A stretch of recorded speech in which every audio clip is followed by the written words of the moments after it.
Ndryshimet e reformës zgjedhore duhet të miratohen brenda qershorit të këtij viti. Kryetari i Komisionit Qendror të Zgjedhjeve Ilirian Celibashi theksoi se komisioni posaçëm parlamentar duhet të adresojë të gjitha problematikat e evidentuara shpejt, në mënyrë që në zgjedhjet vendore të 2027-s ato të mos përsëriten. Duhet që ndryshimet në ligjin zgjedhor të jenë në fuqi jo më vonë se qershori i këtij viti. Rekomandimet e vazhdueshme të OSBE-UDIR-it kanë theksuar rëndësinë e zhvillimit të reformave zgjedhore përmes një procesi gjithëpërfshirës dhe transparent, të bazuar në një konsultim të gjerë me aktor institucional dhe politik. Këto rekomandime nënvizojnë gjithashtu nevojën që ndryshimet në legjislacionin zgjedhor të mbështeten në një analizë të vërtet, reale, të thelluar.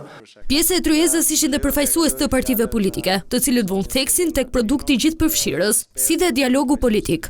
Jemi të zhgënjur, si besoj edhe një pjesë e mirë e atyre cilëve kundrejtohet rezultati zgjedhor, pra zgjedhësve në vetvete, që ende sot nuk ka rezultate të prekshme. Përgjithësin kuptimin sepse mendoj që kjo reformë së fundmi duhet të adresohet të gjitha ato çështje që deri më tash kanë qenë në këtë lëmje politik, diskutime publik të diskutuara.